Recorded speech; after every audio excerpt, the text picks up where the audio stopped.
and it's dizzying how much there is to talk about.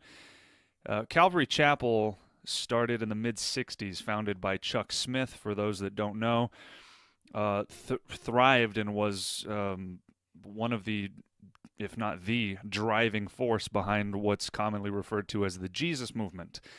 A lot of hippies were being saved at the time, and no doubt a lot of good came from that. I have no doubt that many, many people were saved as a result of the work that was taking place at the time. They started meeting in tents initially, a lot of baptisms in the ocean. This was in California. It's now since spread to other parts of the United States, but Calvary Chapel Costa Mesa was the flagship church, and that was founded by Chuck Smith. There were controversies even early on. One of the, for lack of a better term, big draws at the time was a gentleman by the name of Lonnie Frisbee. Lonnie Frisbee kind of had the Jesus look going on, the long hair thing, and was something of the Calvary Chapel evangelist. He was kind of the one bridging the gap with the younger hippies at the time, and Chuck Smith, kind of the main teacher. Well, it came out later that not only was Lonnie Frisbee dropping acid and things of this sort while he was evangelizing people, but he was apparently living an openly gay lifestyle, eventually contracted AIDS, and tragically passed away. Gosh, I don't remember the date exactly, maybe the mid 80s, possibly the early 90s. Be that as it may, at some point Chuck Smith removed him from Calvary Chapel due to these problems, which is a good thing. Another gentleman that was involved with Calvary Chapel in the late '70s, into the early '80s, was a gentleman by the name of Bill Wimber. John Wimber. John Wimber influenced Bill Johnson, who ended up founding Bethel Church of Redding, California. So John Wimber was into the signs and wonders movement. I believe he founded what was later known as Joshua's Vineyard, or the Vineyard movement. Likewise, Chuck Smith removed him from Calvary Chapel, which is a good thing, because John Wimber was more focused on signs and wonders than he was the written word of God. So just a little brief history. There's so much, I can't possibly cover all of this in detail. This would be a 5-hour video easily. But just a little bit of backstory. Calvary chapels are generally known for verse-by-verse teaching. They are not into replacement theology. They tend to be generally pro-Israel, attention to biblical prophecy, and certain other good things. I, as a young believer, had my start in a Calvary chapel. Right? Some people have talked about the Calvary Chapel tattoo on my neck. It's incidental. It's a coincidence anyway. It's just a dove. By the way, I don't promote tattoos, and I don't suggest you get one. But it is a coincidence that I did have a start in a Calvary Chapel and then also happen to have a dove tattoo. Calvary Chapel did not invent the dove, but that's just as a side note because I know somebody's going to bring it up. Anyway, I did have a start in a Calvary Chapel. Calvary Chapel in Albuquerque, New Mexico, led by Skip Heitzig.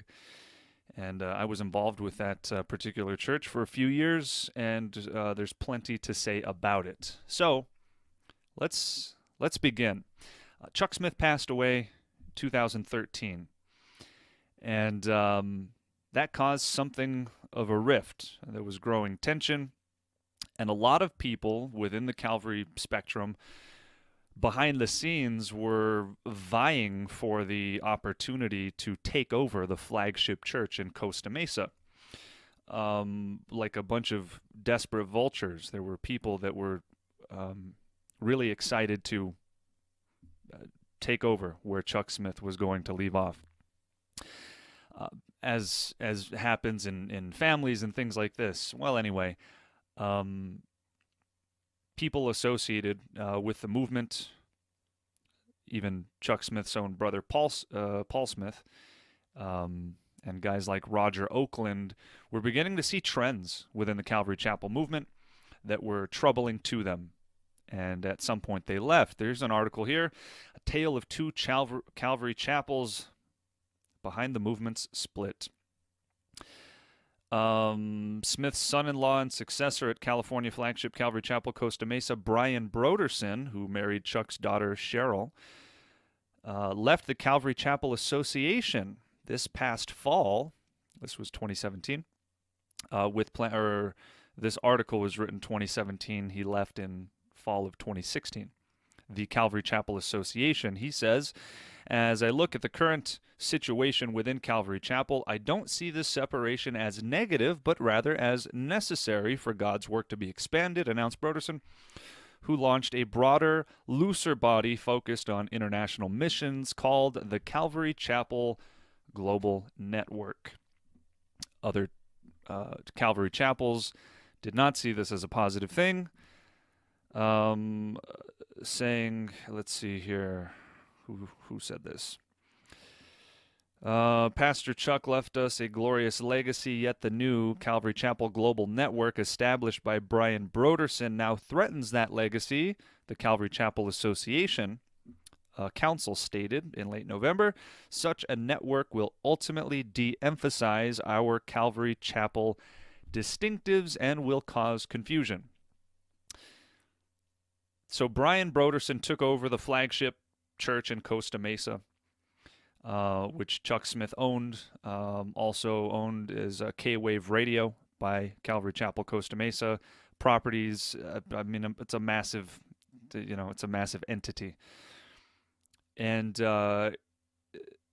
growing tensions, some of it doctrinal, some of it just pure bitterness. There's other people who may not have agreed with certain elements of Brodersen's doctrine, but were more bitter that they didn't get the opportunity to take over the church. Brodersen decides to leave the Calvary Chapel Association. He says, I don't see this as a negative thing. Other members of the Calvary Chapel Association did. So now you have two Calvary Chapels, so to speak, or two roads of Calvary Chapels. You have the Calvary Chapel Global Network over here, and the Calvary Chapel Association over here. Well, there's an article here by Lighthouse Trails Research. California Church disaffiliates with Calvary Chapel movement over heretical connections. As many of you know, Roger Oakland of Understanding the Times International and Chris Lawson of Spiritual Research Network are former Calvary Chapel pastors and teachers who both left the movement when their warnings about the infiltration of serious false teaching fell on deaf ears for several years, and when they could no longer in good conscience remain associated with the movement. Last week, Lighthouse Trails was informed of another Calvary Chapel pastor, Steve Shively, of Refuge Church in Atascadero, California, I don't know, who has made the decision along with his church elders to disaffiliate from the Calvary Chapel movement. The following letter was sent to the Calvary Chapel Association on June 29th of 2014. Here's that letter. If you can't read it, it's a little bit hazy, but it says, let's zoom in a little bit more. Dear Calvary Chapel Association, after many months of prayer and consideration, the Board of Elders at Refuge Church has unanimously voted to disaffiliate from Calvary Chapel. We have come to the conclusion that certain Calvary chapels are changing and moving in a direction that we do not want to go or be a part of as an affiliate. This is not a judgment on the intents or hearts of other Calvary Chapel pastors or their churches, but rather Refuge Church staying true to our own convictions and to Scripture. The Elders Board concluded that we can no longer be affiliated with a movement which, in our view, has certain leaders and pastors that are embracing, promoting, and partnering with teachers of heresy, and in some cases apostasy. Some of these teachers being embraced, promoted, and partnered with include Rick Warren, who among other blatant heresies has called Christian fundamentalism a great enemy of the 21st century. William P. Young, who denies the substitutionary atonement of Jesus Christ on the cross for sinners. That's the author of The Shack. Brother Lawrence, a deceased Catholic mystic who taught unbiblical contemplative prayer derived from pagan Eastern religions. People like Beth Moore have been heavily influenced by Brother Lawrence. Carl Lentz, a Word of Faith pastor who refuses to take a stand against the sin of homosexuality. Carl Lentz is one of the premier speakers in the Hillsong movement. He leads Hillsong New York City under the leadership of Brian Houston. In Ephesians 5:11, we have been given a biblical mandate to have no fellowship with the unfruitful works of darkness, but rather expose them. The deliberate embracing, promotion of, and partnering with these and other teachers of heresy is opposed to what we have been called to in Scripture. Sadly, as well, over the years, we have seen a continued lack of accountability and gross abuse of the Moses model of church government within certain Calvary chapels, both locally and nationally. This is not to say that there is a perfect church government. There's not. All churches are ultimately led by flawed men or congregation who can only govern correctly if they are being led by the Lord and are striving to be submitted to the Lord in their personal lives. With that said, the Moses model with no accountability is very dangerous. This is not said as a judgment on anyone's heart, but rather is offered in loving admonition after observing the fruit of multiple gross abuses of finance, power, and sexual sin. The Moses model is what Calvary Chapel refers to as their form of church government, is exactly what it sounds like. The senior pastor operates as Moses did in the Old Testament with the children of Israel. Unfortunately for them and for everybody subjected to that form of leadership, they have to appeal to Moses because you will find no such thing in the New Testament.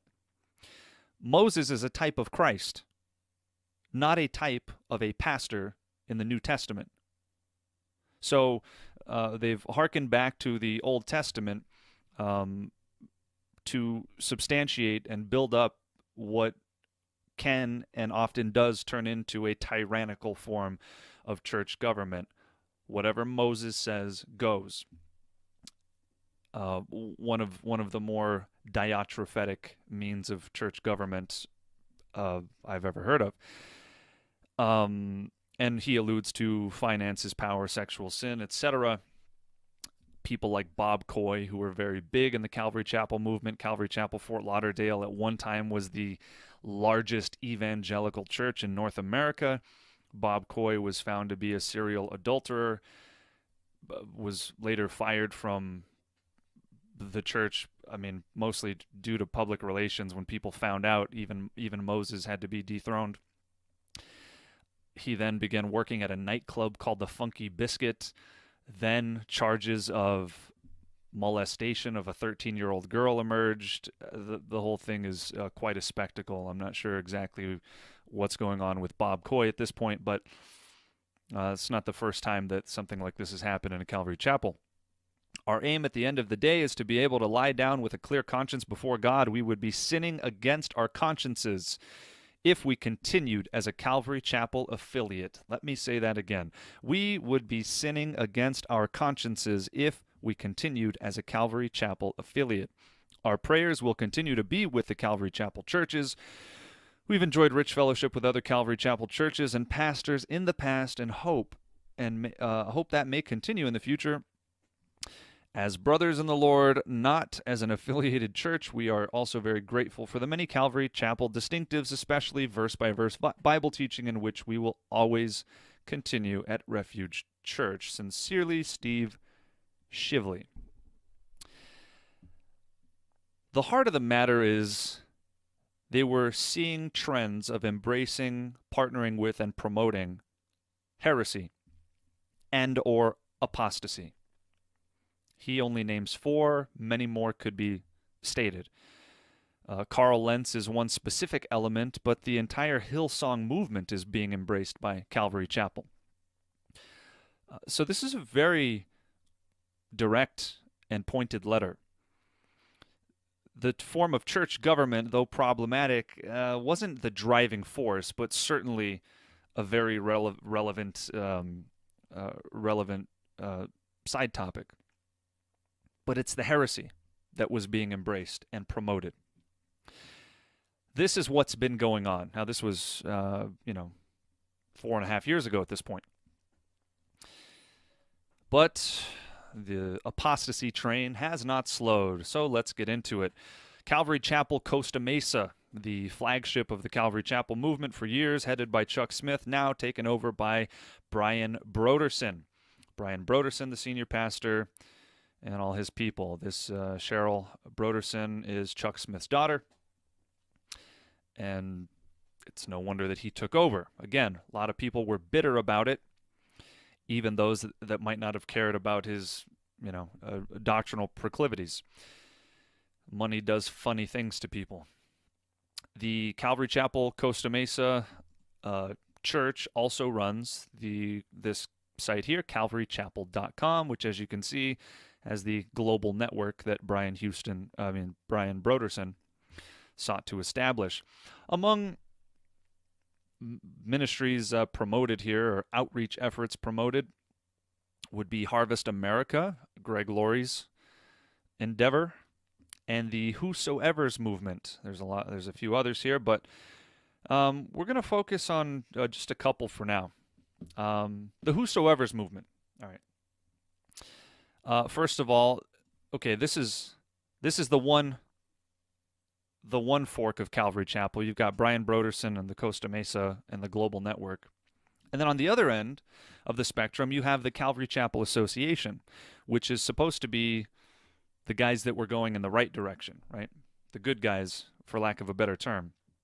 So who do we have leading up the Calvary Chapel Association?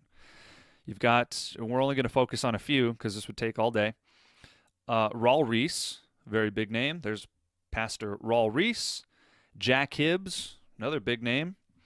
Let's look at some of our regional directors of the Southwest. We've got Skip Heitzig, another big name, who was one of Chuck Smith's converts, probably in the mid to late 70s, somewhere in that area. Friend of Greg Laurie, native Californian. These are the three that we're going to focus on. These are three of the prominent leaders within the Calvary Chapel Association, from which Brian Brodersen split. Okay. Raul Reese, Jack Hibbs, Skip Heitzig. Okay. So it says here the Whosoevers are promoted by Brian Brodersen, which is interesting because the Whosoevers is a movement founded by Raul Reese's son. And remember, Raul Reese is on the other fork of Calvary Chapel, or so it would appear. You're going to see how quickly these lines will converge again. Raul Reese's son, Ryan Reese, is a co-founder of this movement called the Whosoevers, which is very into rock music, skateboarding, and a whole lot of merchandising. Here's Ryan Reese on CBN. That's usually a dead giveaway. If you just listen to what Jesus really preached, love your neighbor as yourself, it's all about love. Like Paul says, if you do it all without love, it's a clinging cymbals. Through love, then natural conversations will happen.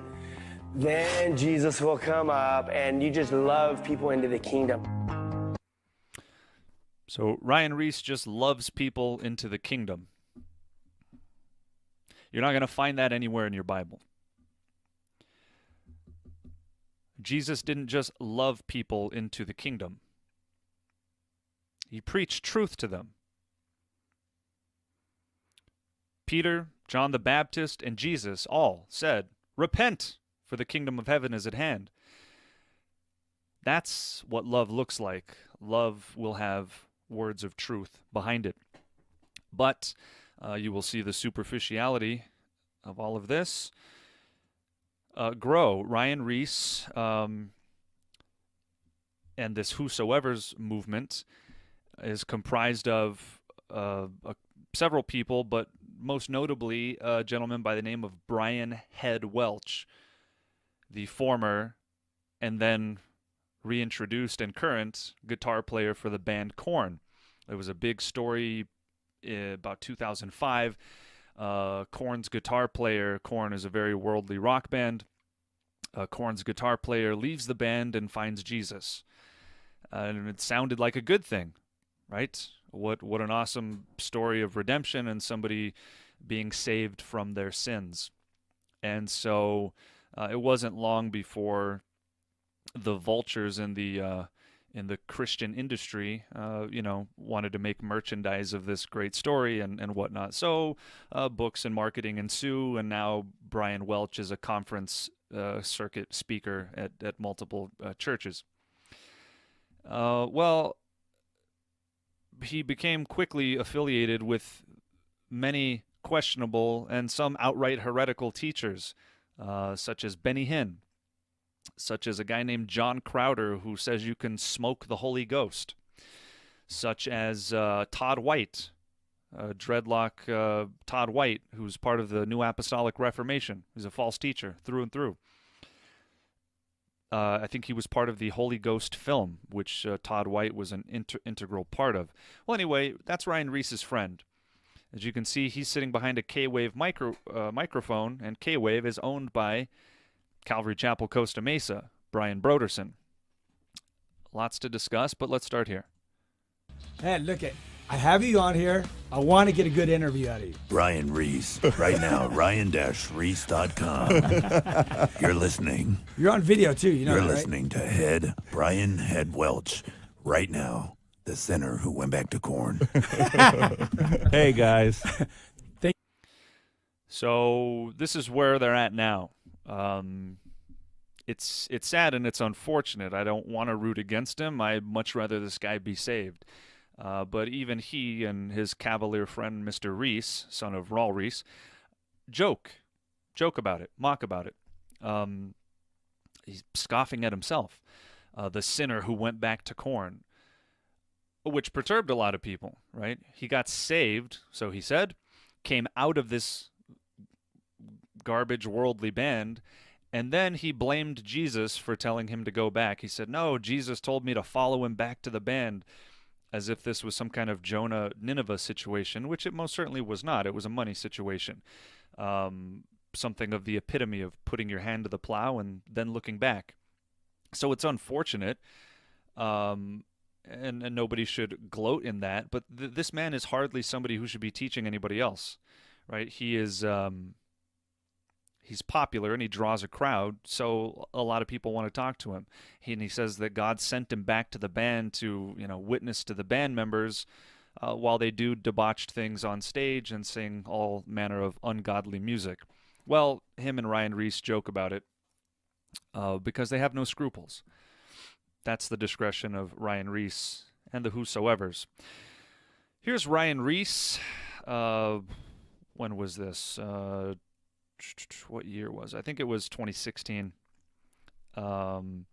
This is at the Azusa Now conference hosted by Lou Engle, heretic extraordinaire of The Call. At this particular event, Lou Engle literally bowed down before two Catholic priests and started groveling at their feet and kissing their shoes.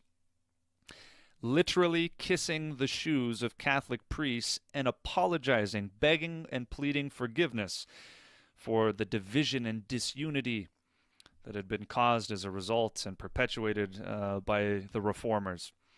Then he urged everyone that we need to unite with our Catholic brothers, that there's no need for this useless division. Please forgive us. That's what happened there.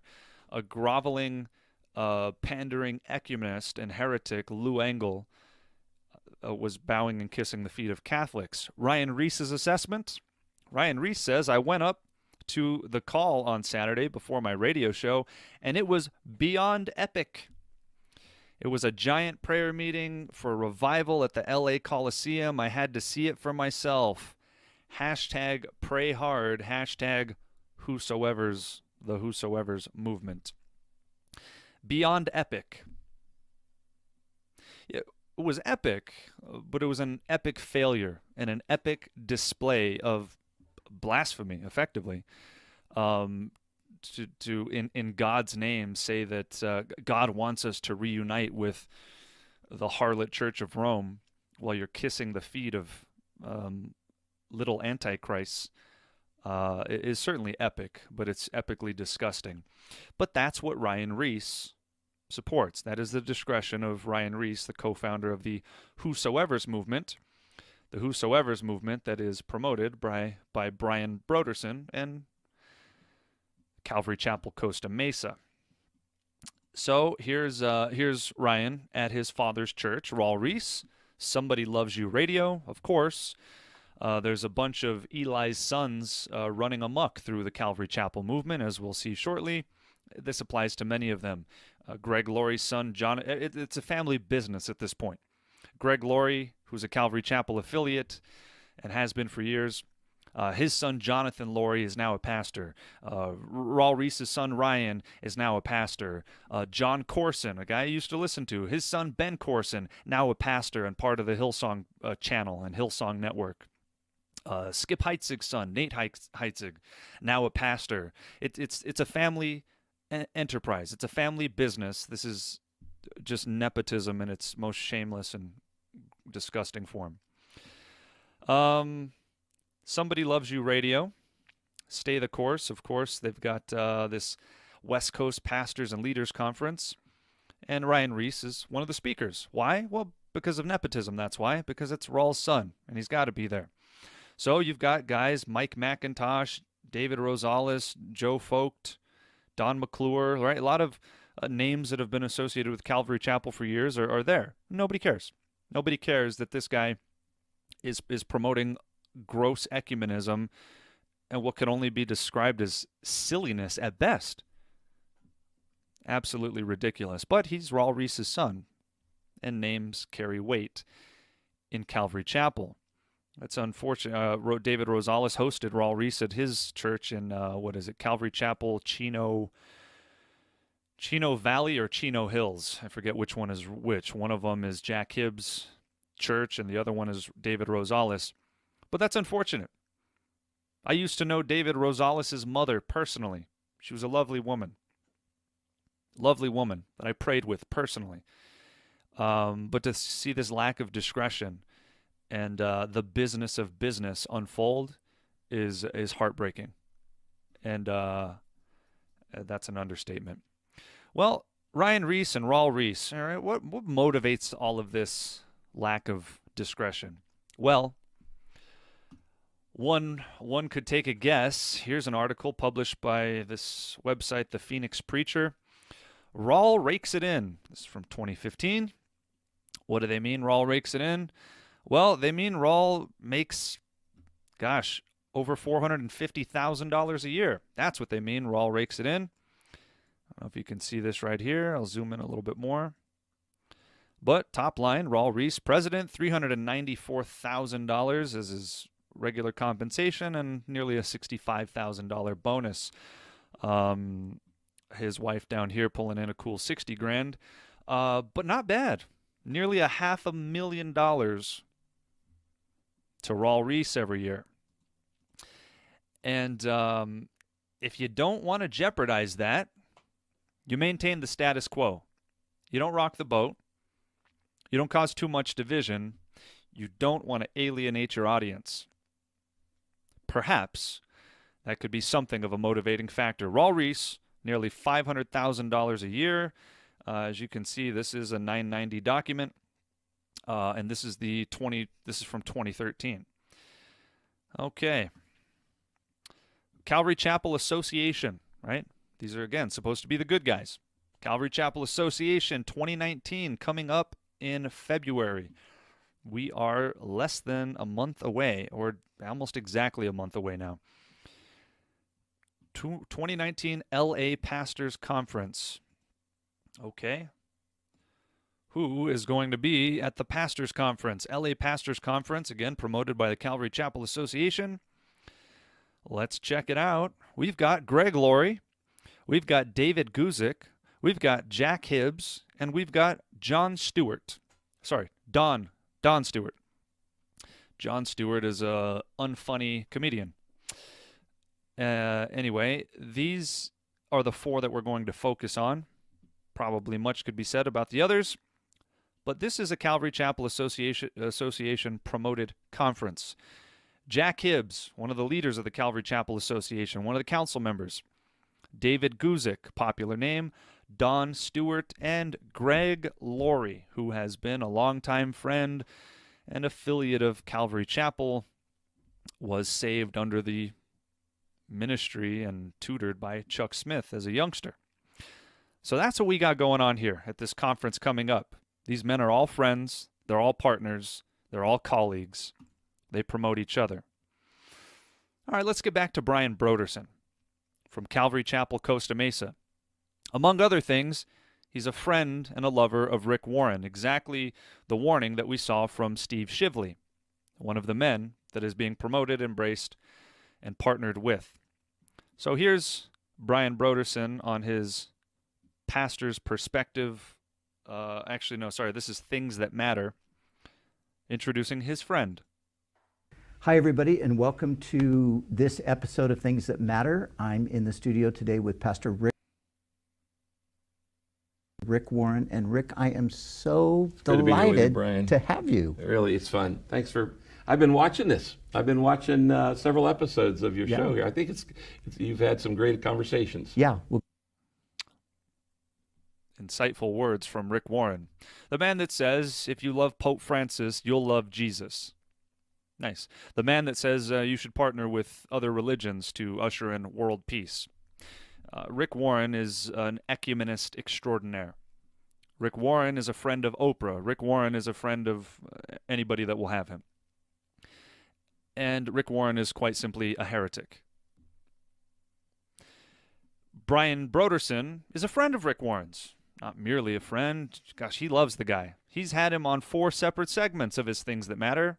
Here's just the second one. Welcome to this episode of Things That Matter. I'm Brian Brodersen. It's great to be with you today.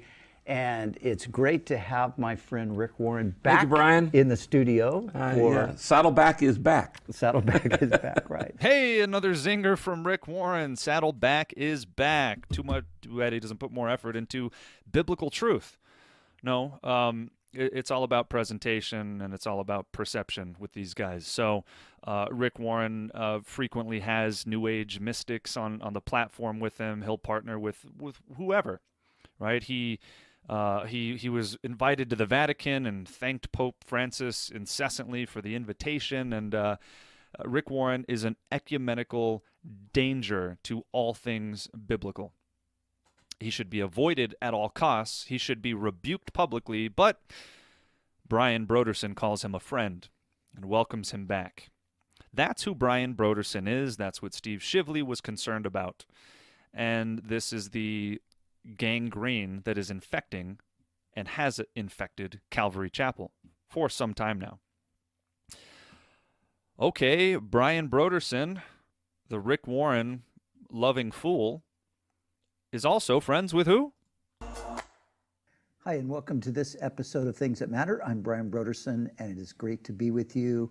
And it's really great to have my friend Ryan Reese in the studio with me today, Ryan. Thanks for having me. Great to have you.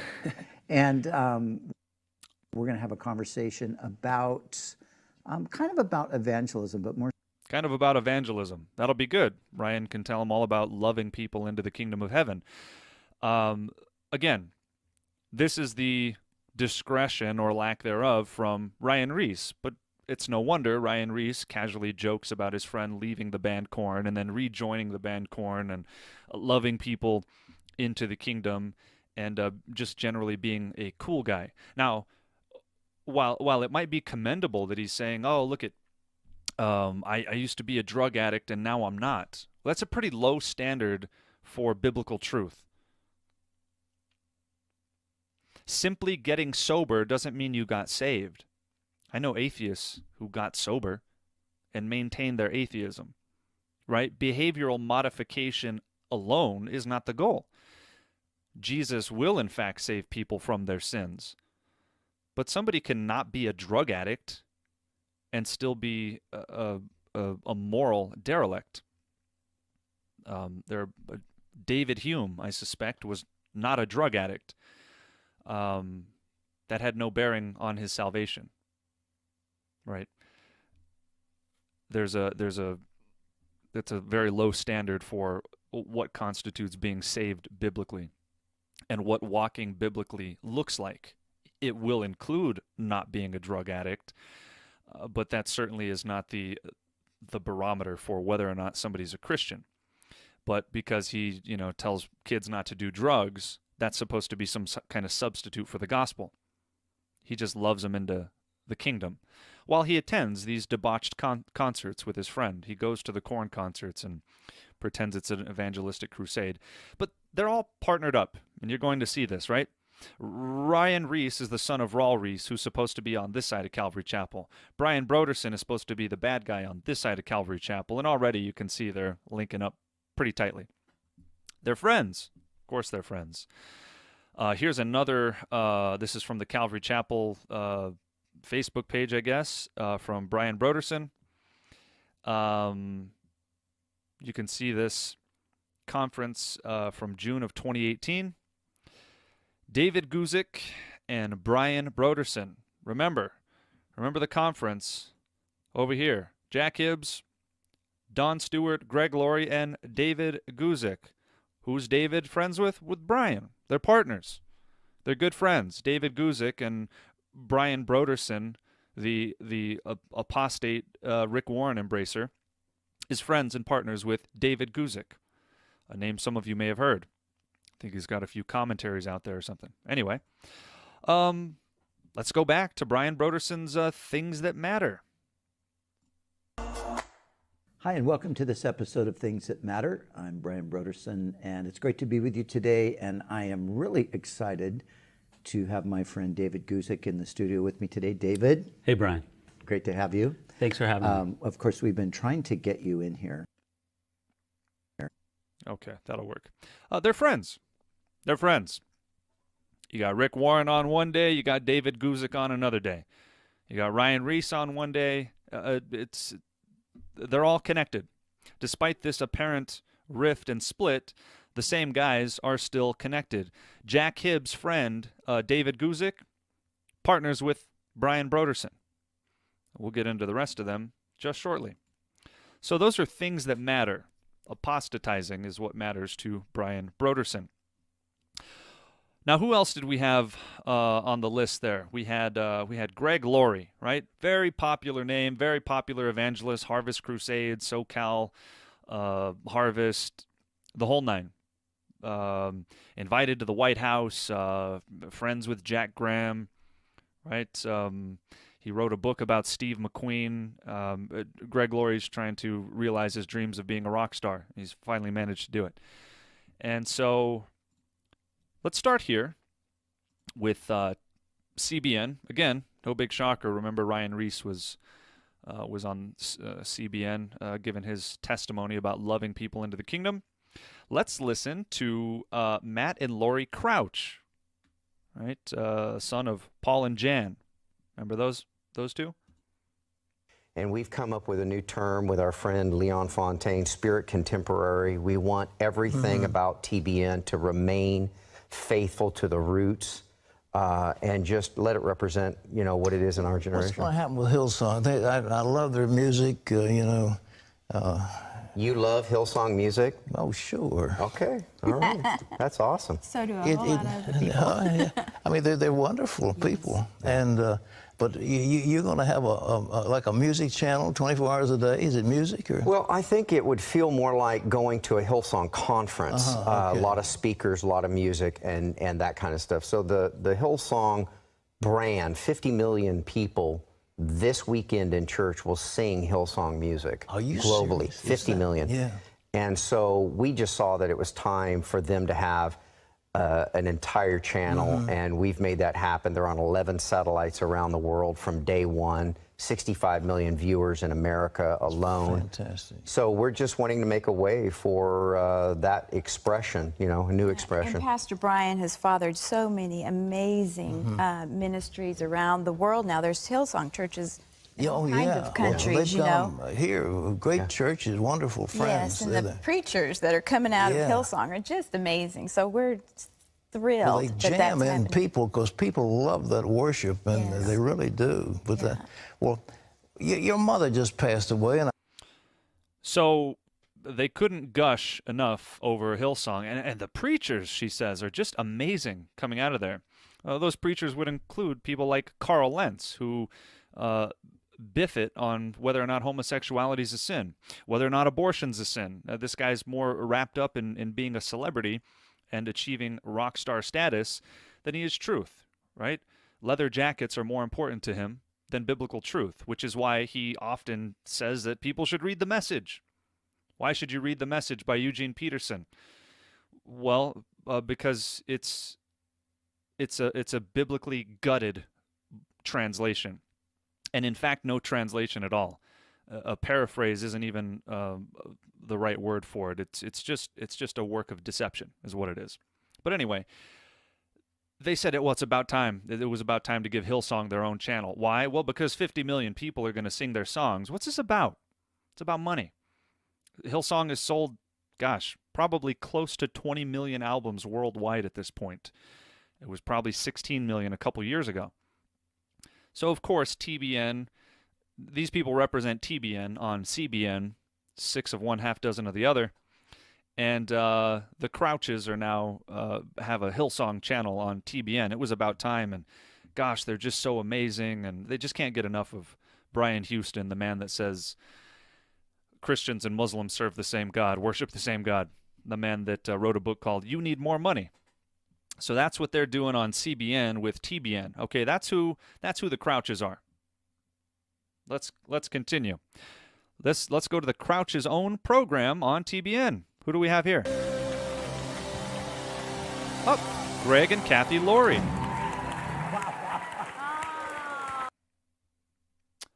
Ooh, the video timed out. That is not what that's not what we wanted. Nevertheless, you saw Greg. Well, let's see if I can catch it again. All right. Well, I think that we just need to remember that, you know, as followers of Jesus, we've been given our marching orders by Christ.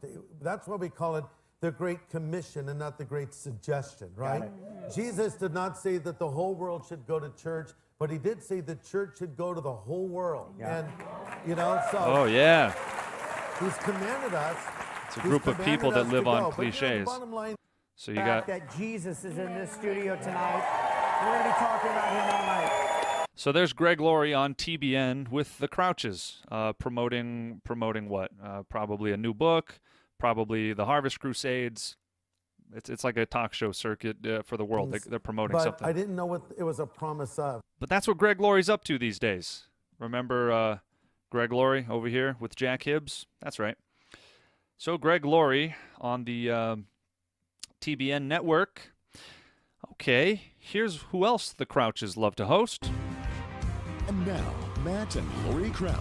We are with Pastor Bill Johnson of Bethel right here. Bill Johnson. The entire hour. We're talking about healing. Yes. Get us started, Bill. What are we going to be unpacking for the next 1 hour? I'd like to talk a bit about the concept of the testimony. So there's Bill Johnson on the same program that Greg Laurie was on just before. For those of you that don't know who Bill Johnson is a crazy person and a charlatan and a profiteer and just an out-and-out liar. Bill Johnson was the man that was influenced by John Wimber back in the early 80s. The Signs and Wonders, the guy that Chuck Smith kicked out of Calvary Chapel. Bill Johnson was his protege. Bill Johnson saw John Wimber at some conference and said he was influenced by him more than any other person. And out came the heretical baby of Bethel Church in Redding, California, that ended up spawning Jesus culture music. Bill Johnson says he sees angel feathers. He claims gold dust falls from the ceiling.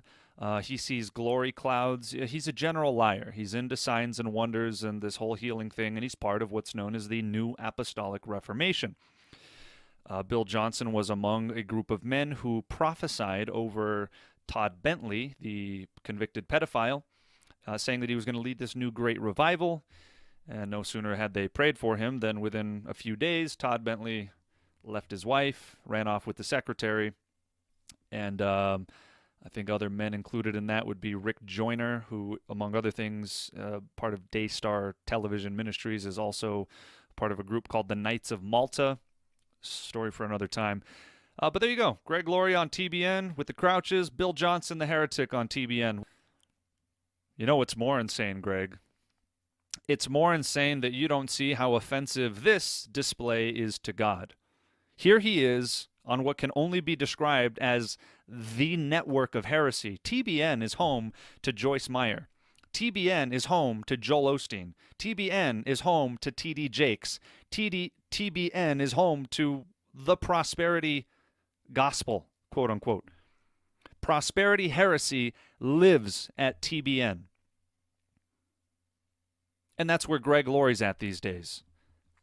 Peddling his books, peddling his events, and saying, well, it's just amazing that people are offended that you're just holding up a Bible.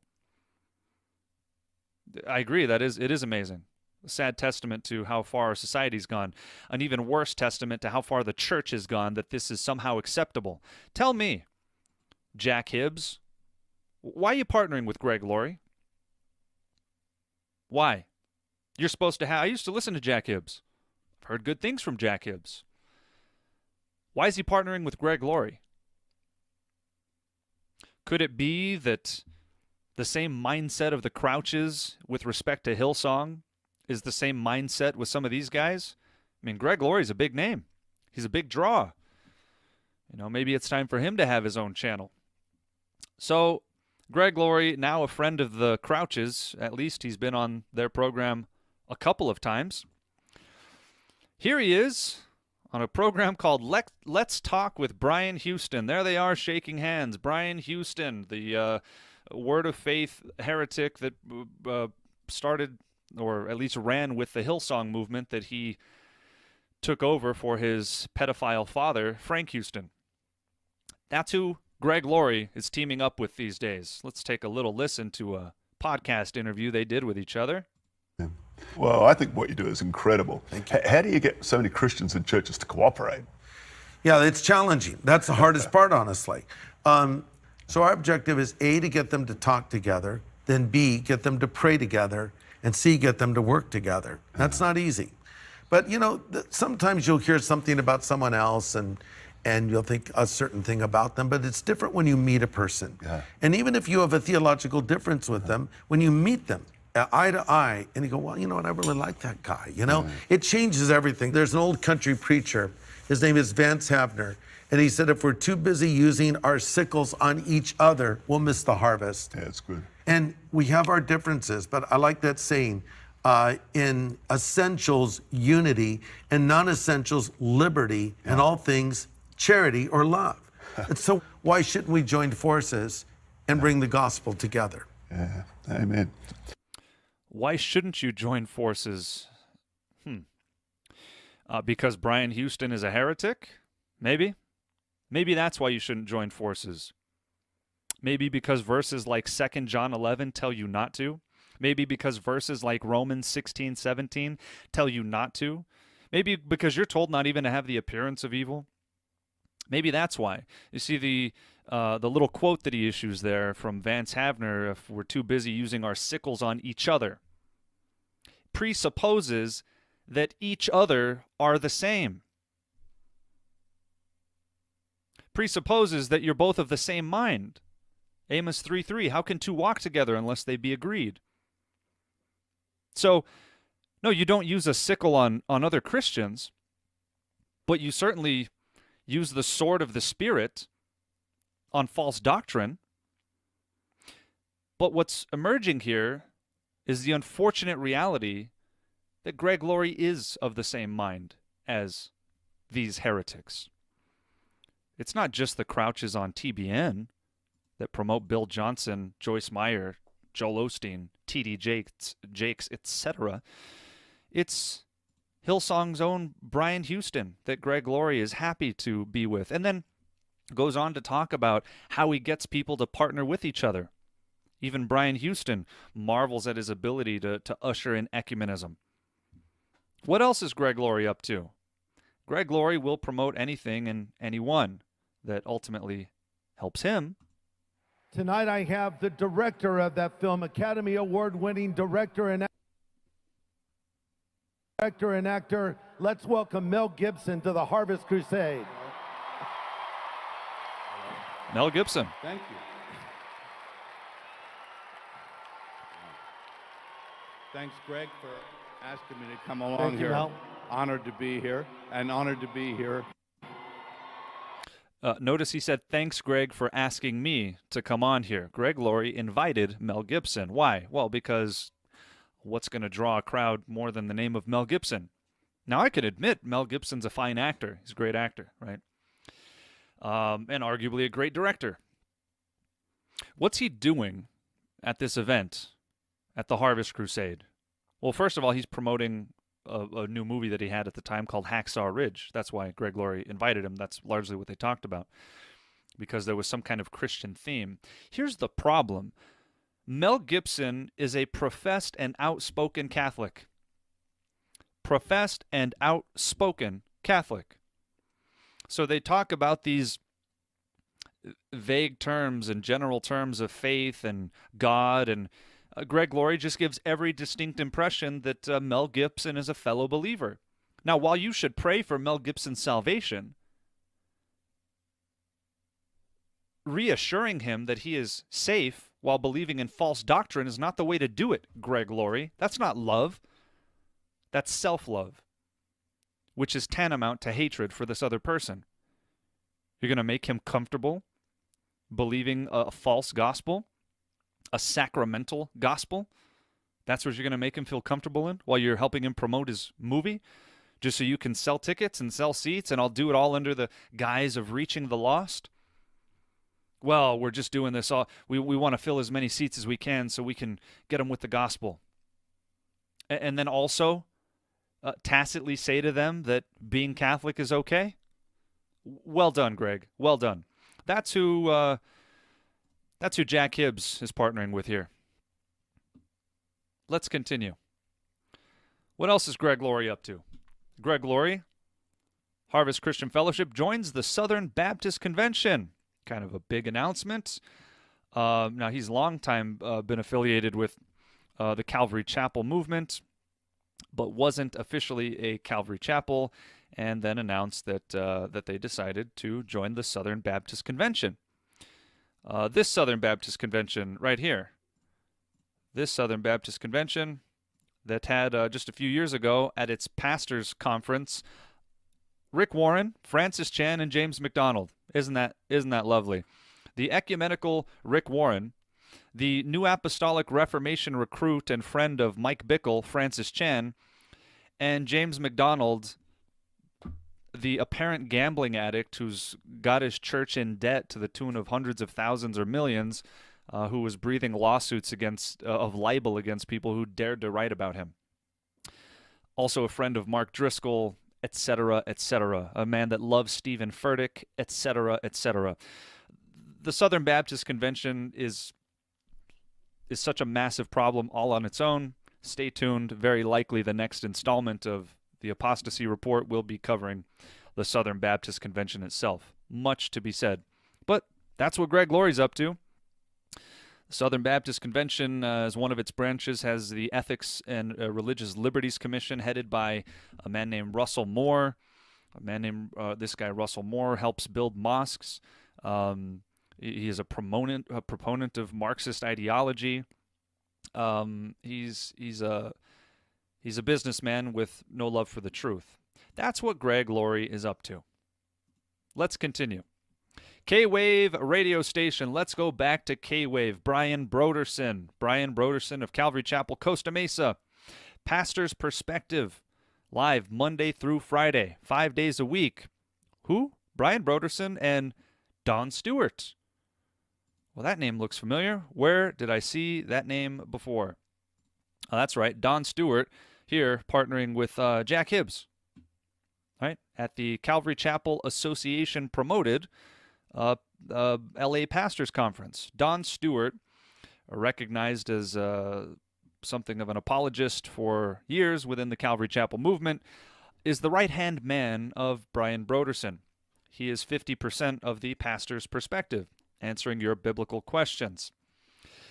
Let's look at K-Wave for a second. If we scroll down here, if you can see this, I'm not sure if you can see this. We are a wholly owned ministry of Calvary Chapel, Costa Mesa. K-Wave is owned by, effectively, this man right here, Brian Brodersen, and Calvary Chapel, Costa Mesa, and Don Stewart works for them. Don Stewart works for the man who promotes Rick Warren. That is the discretion of this so-called apologist, Don Stewart. Let's take a look at some of their radio programs. This is K-Wave's radio program that was founded by Chuck Smith, so of course they have Chuck Smith's old programs on there. Let's look at some of the names we got. Of course, Greg Laurie, right? Greg Laurie's a good friend. James McDonald, big surprise there. Tony Evans, a guy who has all but affirmed Glenn Beck to be a Christian. Skip Heitzig of Calvary Albuquerque, we'll get to him shortly. Of course, Brian Brodersen. John Corson, whose son Ben is now part of the Hillsong network, or has got his own little channel on the Hillsong channel. Alistair Begg, I believe he's a council member of the Gospel Coalition, very popular within Reform circles. J. Vernon McGee, old preacher. I've listened to a lot of J. Vernon McGee. Wow, look who you have right after J. Vernon McGee. 9:30 a.m. and at 10, Rick Warren. J. Vernon McGee would vomit if he saw that Rick Warren was following him in any sort of radio program. That's what K-Wave promotes, and why? That's Brian Brodersen's friend. It's his friend. In fact, anybody who's on the K-Wave radio station is not on bad terms with Brian Brodersen. You can't be. You wouldn't be. He wouldn't play you on his radio station. Greg Laurie, Chuck Swindoll, Jim Daly, Focus on the Family, obviously big popular station. James Dobson, Family Talk. Who else do we have here? Let's keep going. Jack Graham. Jack Graham is a friend of T.D. Jakes and Greg Laurie. David Jeremiah. Lots could be said here. David Jeremiah was among people praying for Donald Trump with a whole host of false teachers arm in arm. Brian and Cheryl Brodersen. Tony Clark. There we go. Ben Corson. There you go. There's John Corson's son, Ben, who's also on the Hillsong channel. And then, oh, what do you know? We got Rick Warren on twice. Twice in the whole day, you got Rick Warren on. Gosh, do you even have Chuck Smith on twice? I think Chuck Smith's name is only on here one time. There's Chuck Smith at noon. Did I miss something? Nope, sure didn't. They've got Rick Warren on the radio program twice. That is K-Wave. That is Brian Brodersen and Don Stewart. Remember, Jack Hibbs' friend, Don Stewart. You'll see just how closely acquainted they are very shortly. All right, there's Brian and Greg again. Who else did we see on here? We saw Skip Heitzig, right? Skip Heitzig, right? On friendly terms, enough to be on K-Wave. Not so surprising. Here's the Calvary Albuquerque website. And let's see what Skip Heitzig has to say. But we're talking about generosity this weekend. And you know, generosity is seen throughout the scriptures. Jesus encouraged us to be generous. And of course, he's the ultimate example by giving his own life. We also find Paul commending people for being generous with their finances. And I think it's important that we use a weekend to discuss the topic of generosity. And so I'm glad to have Levi Lusko, the pastor from Fresh Life Church, teaching on this subject. Would you please give a warm Calvary homecoming welcome to Pastor Levi Lusko?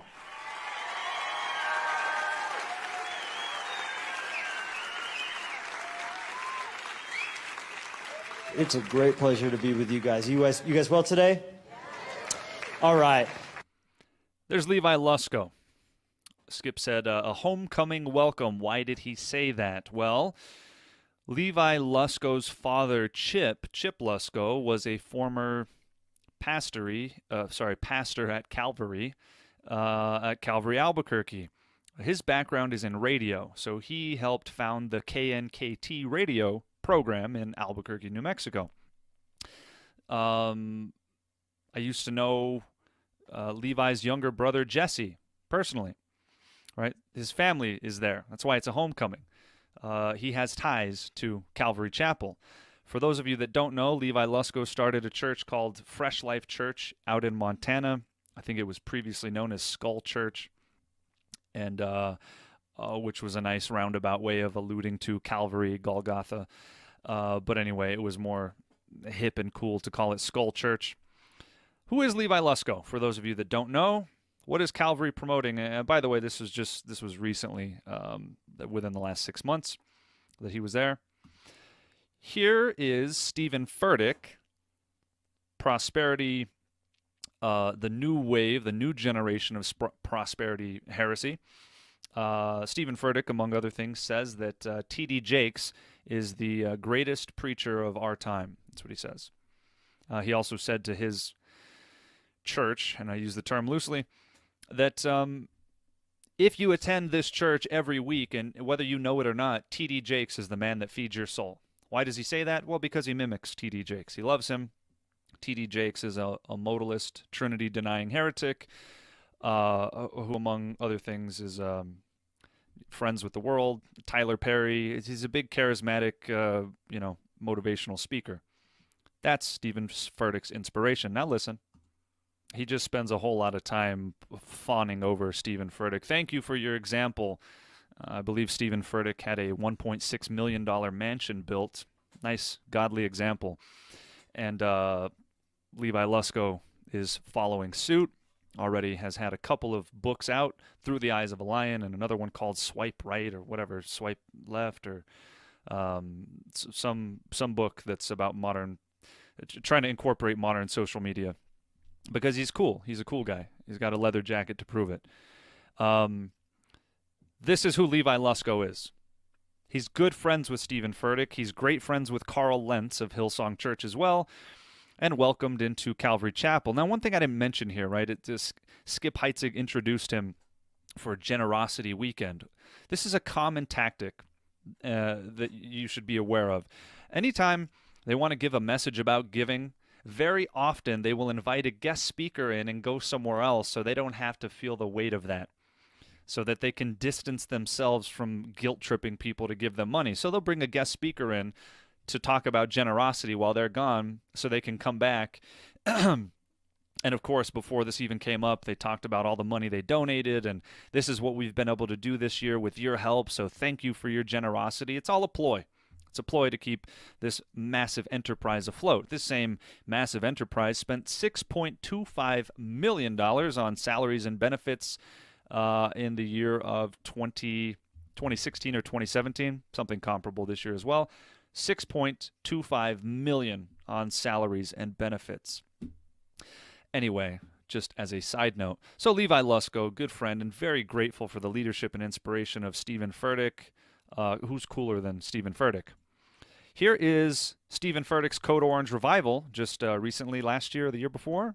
Let's see here. Right. Yeah, he needed inspiration. He needed to follow this tried and proven business model. Right? He needed inspiration for being as cool as he could be. This is the Code Orange Revival. Who else was on stage that night or in that session at Code Orange with Levi Lusko? You hear me? That's who Levi Lusko partners with. That's what Levi Lusko is about. That is his inspiration for ministry. If you can't see the patently absurd, worldly, and fleshly nature of this whole spectacle, I can't help you. This is beyond ridiculous. It's a hype job, and guess what? He learned well from people like T.D. Jakes, but he brought even more ostentation into it. This is a massive con job, the whole thing. You will not hear sound doctrine. You will hear appeal to experience. You will hear self-help. You will hear a ton about self-love. Not selflessness, but selfishness. From a woman who's had more plastic surgery than the whole Kardashian family. Vanity. It's a big exercise in vanity and charlatanism. Stephen Furtick also linked up closely with the Hillsong movement. Joyce Meyer spoken at the Hillsong conferences. So is Stephen Furtick. They're all friends. That's who Levi Lusko is. That's who is a part of the Calvary Chapel circuit. He's a protege of Greg Laurie. Levi Lusko and Greg Laurie are very close.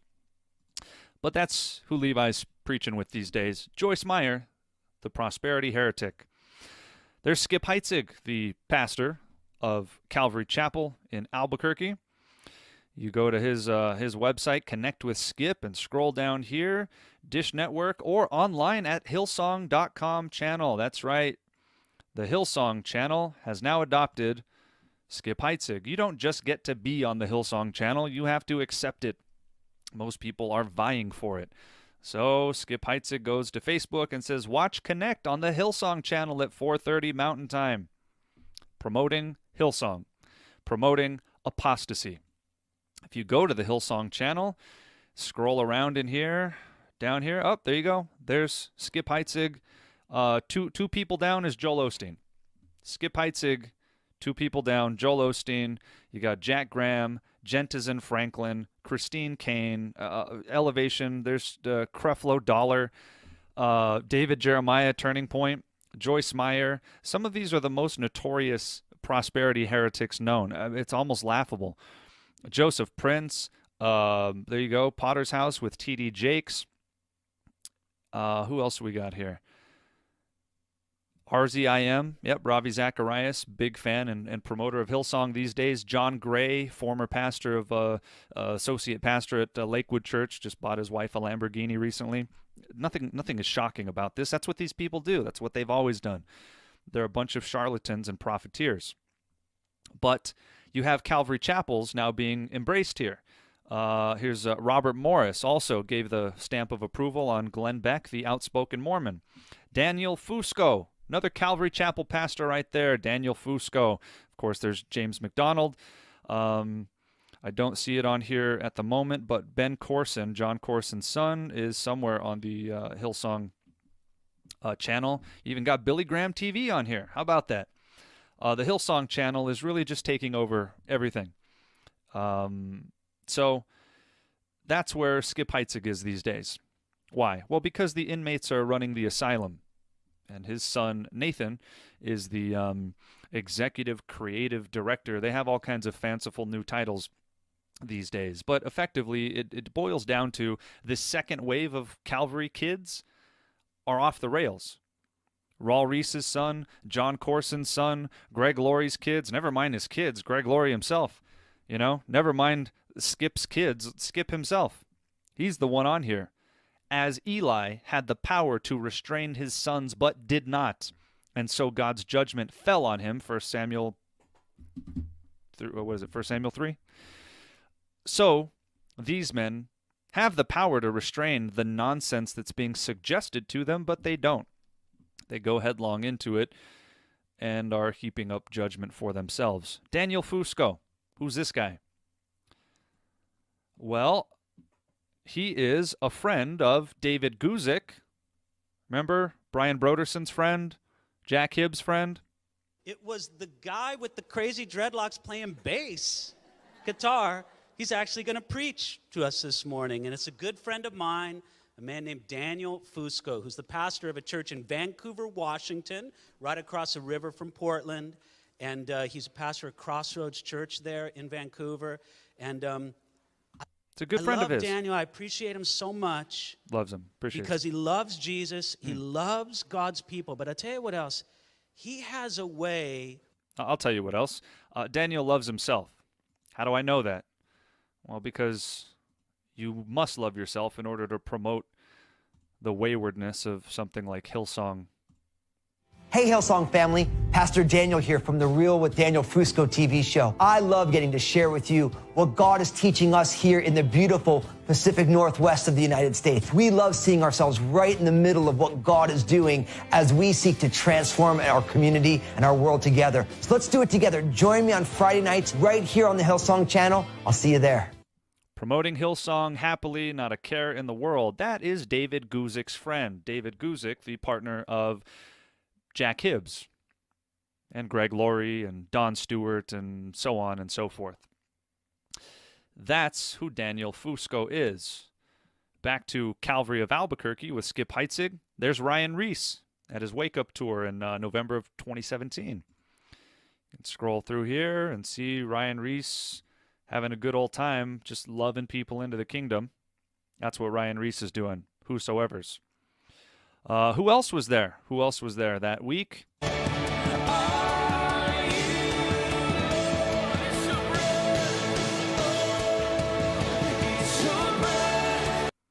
Who is that? It said, amen. Come on, let's hear it one more time for Chris Kilala. What a fantastic time of worship that was. From Jesus He's Culture. He's going to be here again with us tonight. You don't want to miss it. It's going to be a great event. We're looking forward to it. I believe God's going to do something incredible today. Chris Kilala is one of the frontmen for Jesus Culture, the band that is under the direct leadership and inspiration of Bill Johnson of Bethel Church in Redding, California. Bill Johnson's immediate protege, a man named Banning Leibischer, is the head or director of Jesus Culture now, and but they're all under the bigger umbrella of Bethel Church in Redding. So, like Hillsong, they're capable of writing catchy songs that people like, and every now and then you might hear a good lyric, which is only a lure to draw you in to their abysmal and heretical theology. And that's what Calvary Chapel is promoting these days. Jesus Culture, the Whosoevers, they had Hillsong Young and Free there, Levi Lusko, anything goes. Even Chuck Smith, who was not perfect by a long shot. Even a year or so before he died, you saw Chuck Smith with Rick Warren at a Greg Laurie Harvest event, no less, when Levi Lusko was a younger, lesser-known individual. A lot of people have said that Chuck Smith was getting older and was sick at the time and didn't know what he was doing. Granted, he was older and died shortly thereafter, and apparently was on record at a different time saying that he didn't agree with Rick Warren, didn't like the purpose-driven life. So it was pretty confounding. One of the things that Shively said has been creeping in. Now, granted, this wasn't I'm not going to sit and make a bunch of excuses, but it has been said that Chuck Smith was older and somewhat sick. Nevertheless, Rick Warren started making inroads. Now, at the time, his errors have only been multiplied 1,000-fold since then. That was probably 2011-ish, so it's been several years now. Nevertheless, there's been problems growing in Calvary Chapel for some time, and now the gangrene is full-blown. What do you have here? KNKT, which is the radio station that is governed by Calvary Albuquerque, with Skip Heitzig there. We can go through some of their programs. Also got John Corson, of course, Greg Laurie, good friend of his. There's Skip, obviously. Tony Evans. Let's see. Wait for it. 7:30, Rick Warren. Of course, we got Rick Warren on the radio station. That's right. Rick Warren's being promoted. Levi Lusko's being promoted. Jesus Culture, Hillsong, anything will do. That's what's happening with one of the leaders of the Calvary Chapel movement. Now I'm going to share a personal email. Having attended this church for several years myself, having seen these things growing, and having been away and come back, I wrote to several of the people there. One of them responded, a couple of them, a guy named Neil Ortiz and another guy named Sam Garcia sent me an email in response. This was, I think, 2016. And Sam Garcia is the head of their web development team, but is also a Bible study leader there. At least he was when I was there. I used to attend Bible studies with him every Wednesday morning at 6 a.m. And when I raised these concerns about Levi Lusko, even a couple years back, the response to me was, I encourage you to look at the extremely fruitful ministries of Stephen Furtick, Carl Lentz, John Piper, Beth Moore, Christine Kane, Rick Warren, Louis Giglio, Joyce Meyer, Joel Osteen, and Brian Houston. Joel Osteen, Joyce Meyer, Brian Houston, etc., called Fruitful Ministries. He would encourage me to look at the very fruitful ministries. He took extreme exception to what I was sharing with him, said I was just being judgmental. How dare you? How dare you? That is what is being promoted at Calvary Chapel these days. Going back to Brian Brodersen here, Brian Brodersen also promotes Nicky Gumbel of the Alpha program out there at Holy Trinity Brompton in England. What a fantastic introduction to the new Alpha film series. Good one, Nicky. That is Brian Brodersen. Brian Brodersen, whose right-hand man is Don Stewart. If you look at some of Brian Brodersen's tweets, he's got Tim Keller, the Marxist and founder of the Gospel Coalition, Desiring God, headed by John Piper. Who else? There's Nicky Gumbel retweeting Nicky Gumbel. Paul David Tripp. I mean, just all manner of silliness is promoted by Brian Brodersen on a regular basis. Who's Brian Brodersen's right-hand man on the pastor's perspective? Don Stewart, apologist extraordinaire. Now let's hear from Jack Hibbs. You guys, just to cut it short, instead of giving you all of his achievements and all of his remarkable levels of education, Don is simply a genius who loves Jesus Christ. And that's, I don't know how else to put it. Oh, how about this? He's been a brother of mine for over 40 years. So for that, I'm grateful. Give a warm welcome tonight to Don Stewart. Thank you. Okay. Thank you. So Don, we talked about... Don Stewart is a genius who is half of the heretical ministry of Brian Brodersen's pastor's perspective. Well, that's unfortunate, Jack Hibbs. You should probably know better. And if he's your brother of 41 years, do you love him enough to correct him? Do you love the people of God not to subject them to him and to what they promote through him? On one episode of The Pastor's Perspective, somebody called in asking about Catholicism, and she said, what's the difference between Catholicism and Christianity? Brian Brodersen's response was, Catholicism is Christianity. It's just a variant, a different form of it that, you know, we might not agree with all of the things about. And then he kind of critiqued it and just waffled. Catholicism is Christianity? No, it's certainly not Christianity.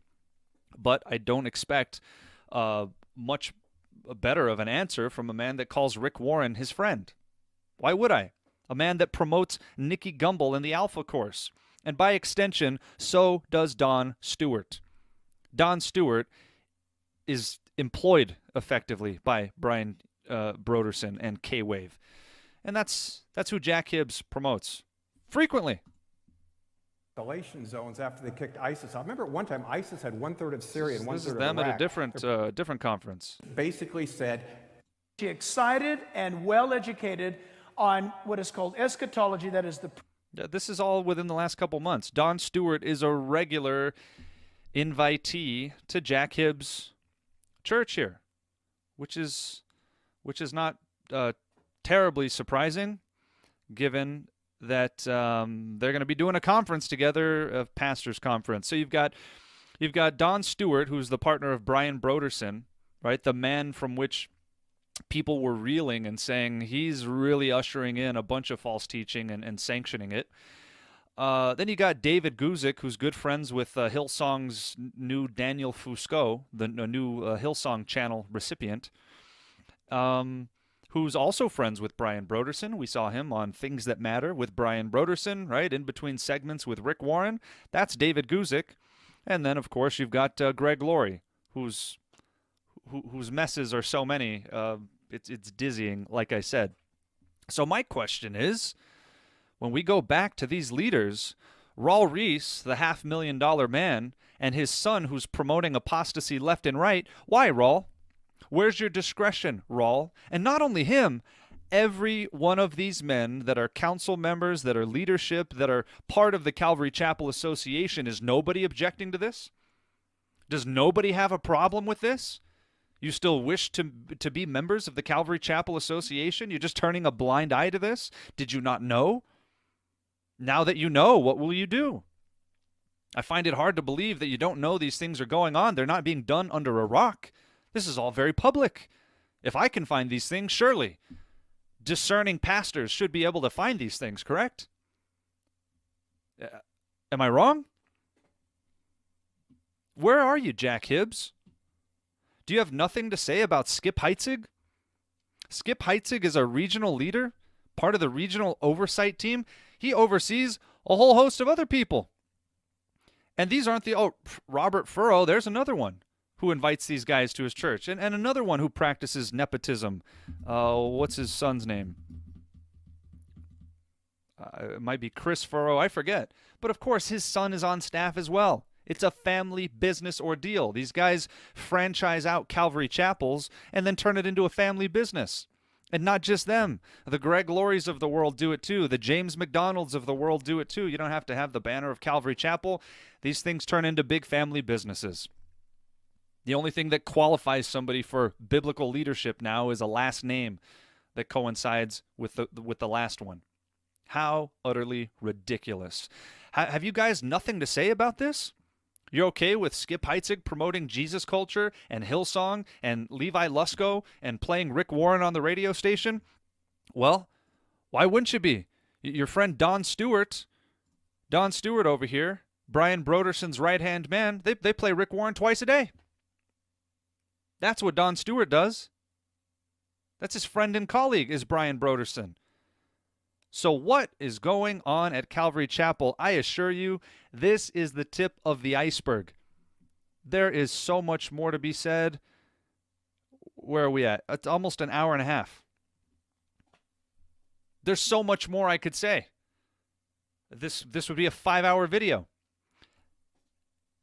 In theory, many of the points I just hit on could be their own videos. There's so much to say about these things. And again, stay tuned for a treatment on the Southern Baptist Convention and many other things in weeks to come.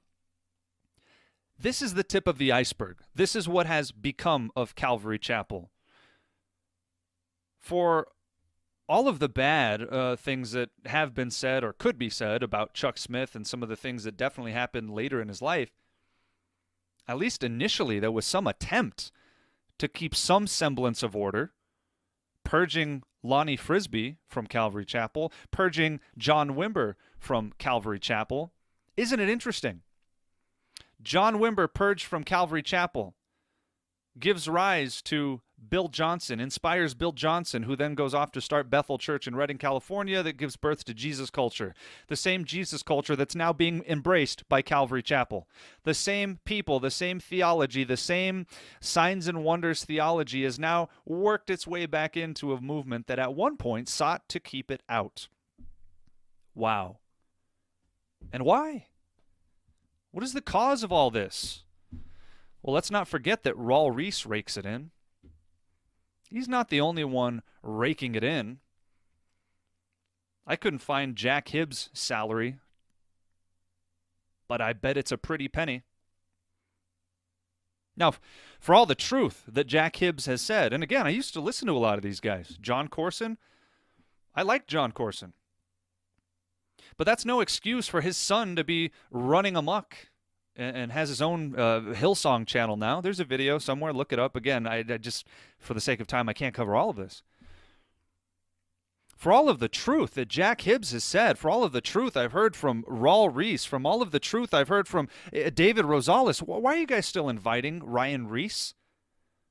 A man who laughs with a guy who came out of the band Korn and then went back like it's some big joke? Why are you guys inviting this in? Why? Is it because they're popular? Is it because it draws numbers?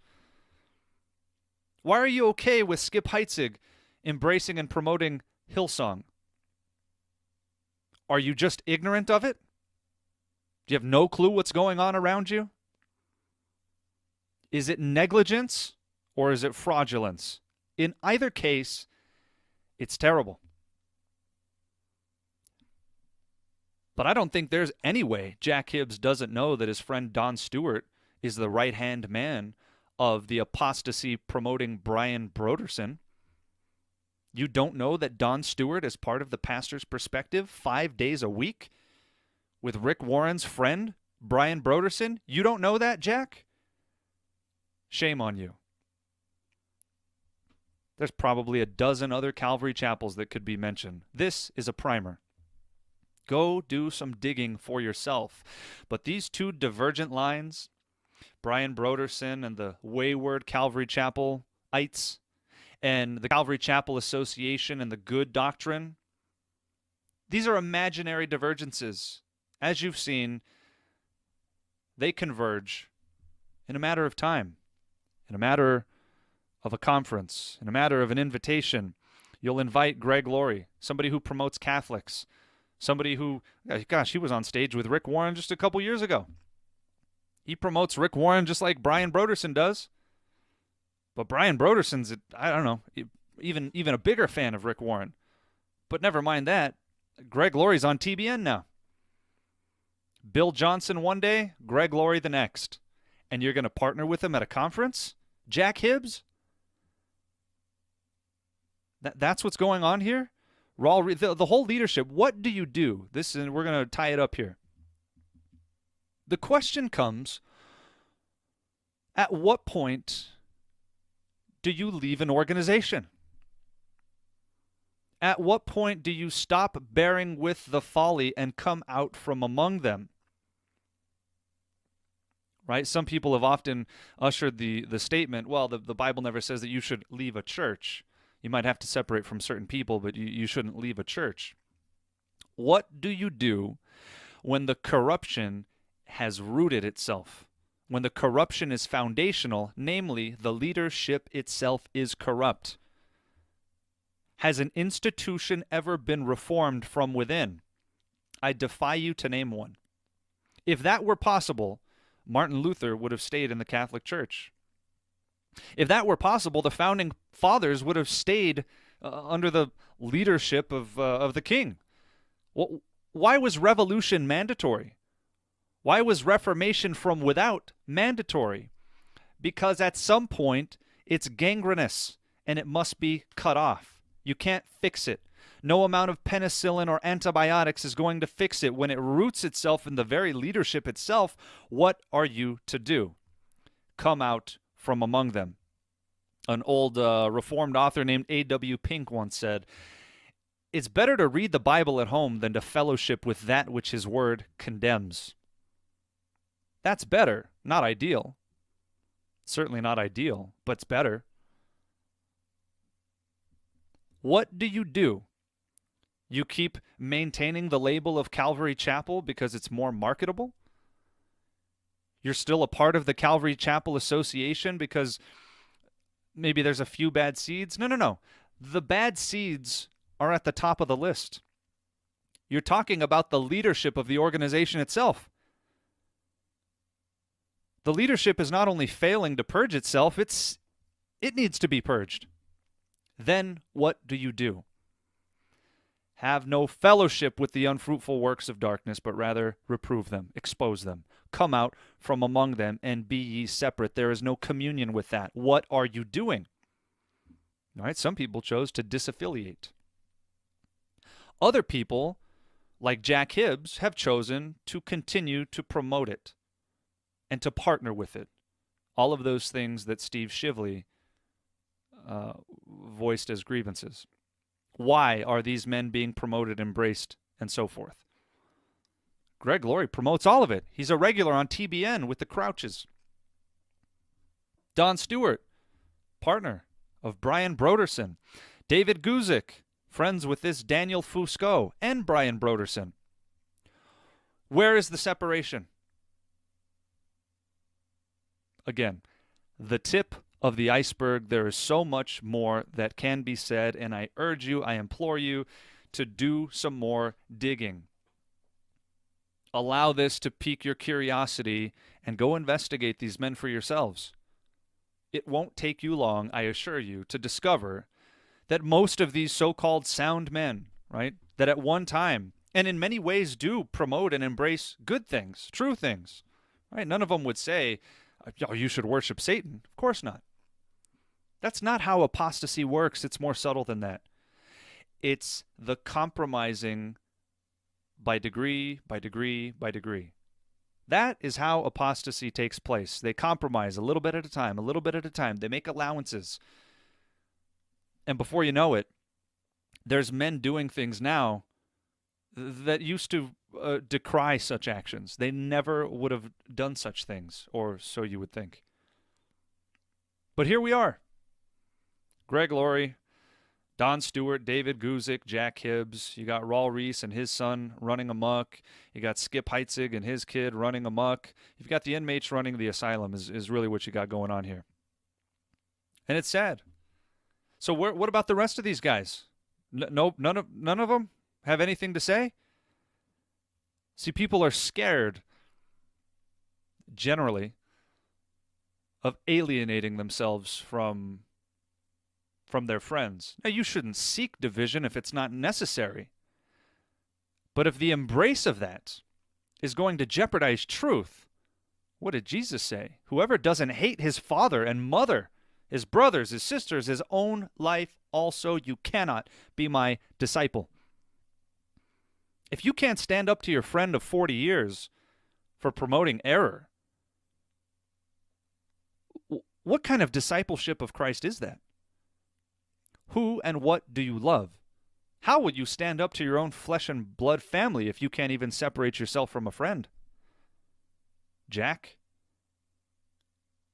It's ridiculous. It's inexcusable. And it's the gangrenous effect of compromise being allowed in little at a time, unchecked.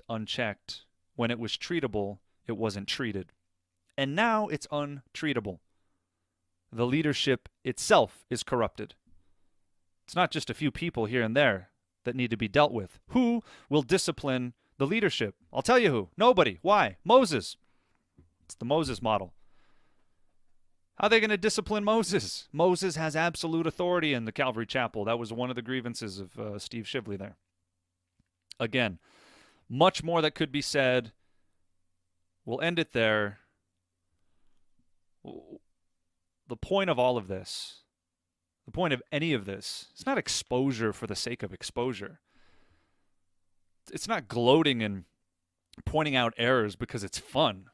It's not fun. It shouldn't be fun. But if you love truth, you will hate error.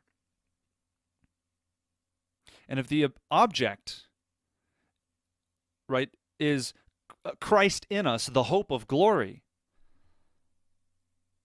and we're to be conformed to his image, the number one attribute of God spoken of in the scriptures is holiness. Holy, holy, holy, Lord God Almighty. Separate from, other than, different.